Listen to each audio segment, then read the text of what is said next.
Sveiki, tauta! Mans vārds ir Raimonds Akmens, un es jums notikumēšu ievadu savai grāmatai Akmens saules vējš. Man nevajag sapņu pilis un nevajag īstas pērlis. Tas viss mums sen jau ir dos tēvs man mūža prātu, lai sākam mēs no jauna. Un tad es būšu gaismas tilts no sākuma līdz zvaigznei, starp cerību un tumsu, no visuma uz zemi. No Bruņinieku kalna sava, kur dzimis pats līdz mūsu mūku salai. Starp grāmatām un dzīvi, starp karali un kalpu, starp ticību un zeltu un 5 lieliem galiem. Starp to, kas dod un ņēma, kā baltā valodā aiz gēna, kas Raiņa darbā svēta. No Amenrāca caur Finku līdz Akmens laikā brīvai, kad vai atkal dots ir vārds. Te zināsi par vēsturi un kariem, par tumsas spēku ilgiem gadiem, ko cilvēce ir ņēmis tikpat kā noiedz zelta ceļš.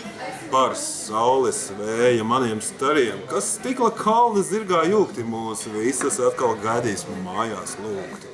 Un pāries beidzot zili sārtais balta jūgs, kas sirdis prātos slēdz ar vienu. Tik patiesas zvaigznes debesīm mums tās baltas nesīs laimi mums.